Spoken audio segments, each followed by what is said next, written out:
Ndị Omambala Union akwanyegoro ndị be ha bụ ụmụ nwoke na ụmụ nwaanyị bụ ndị enyere ọlụ n'ọchịchị enwere tata na Anambra steeti site n'aka gọvanọ Chukwuma Soludo. Ndị Omambala Union ka anyị nụrụ na ha bụ ndị esitere Anambra East, Anambra West, Ayamelum, Oyi, Ọka North na Dunukọfịa wee dọta. Onye ọrụ anyị Joseph Egbeọcha nọ ebe a ma sị na ndị welitere isi eji okwu ha agba izu nọ na Ụmụeri Recreation Club Center Ụmụeri gụnyere eze ọdịnala na Ụmụeri Igwe Sir Ben Emeka, eze ọdịnala na Ụkwala Igwe JC Azodo, eze ọdịnala na Owele Igwe Raymond Onoja nakwa Dr. Chike Obidigbo.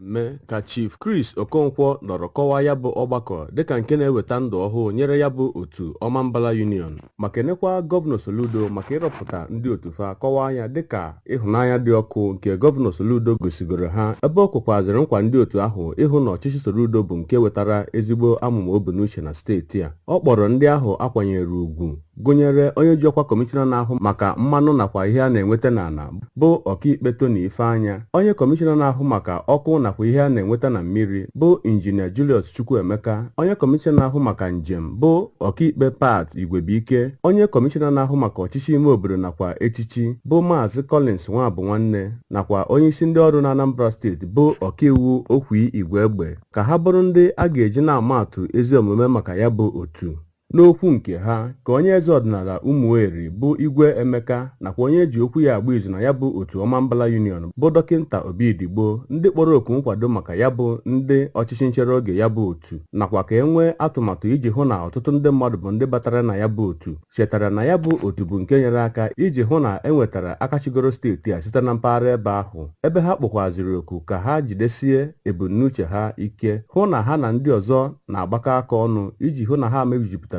ebumnuche ha ma bụrụ nke gụnyere nke gbasara ndọrọ ndọrọ. N'okwu ha kwuru n'aha ndị ahụ enyere onyinye nkwanye ugwu ka kọmishọna Ifeanya nakwa Chukwuemeka nọrọ gosipụta afọ ojuju na n'ime mmadụ karịrị 2,000 bụ ndị tinyere akwụkwọ maka iso rụọ ọrụ n'ọchịchị Soludo na ha bụ ndị nwere isi ọma bụ ndị arọtara ka ha tụnye oke ha. Ha kwere nkwa ịbụ ndị ezi nnọchiteanya ya bụ otu Omambala Union site n'ịdọnye ukwu ha ma ịtụnye ntụnye nke ha hụ na ebumnuche gọvanọ Soludo na Anambra steeti bụ nke emejupụtara. Inye ọkọlọtọ nye ndị ahụ akwanyere ugwu bụ ihe kacha pụta ihe na ya bụ mmemme. Site na Ụmụeri nke dị n'okpuru ọchịchị Anambra East, abụ m Joseph Egbeọcha maka akụkọ ụwa ABS.